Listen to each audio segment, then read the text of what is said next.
How to stop sharing photos on iPhone. To get started, first of all go ahead and open up the Settings application on your phone. Once you're here, scroll down to the end and tap on Apps. You can view all your phone apps over here. Now, search for or scroll down to find Photos and tap on it. You are now in the Photo Settings page.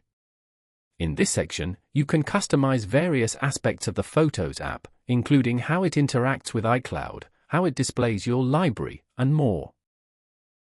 Here, go to the Albums section and turn off the Shared Albums option. Tap on OK to confirm.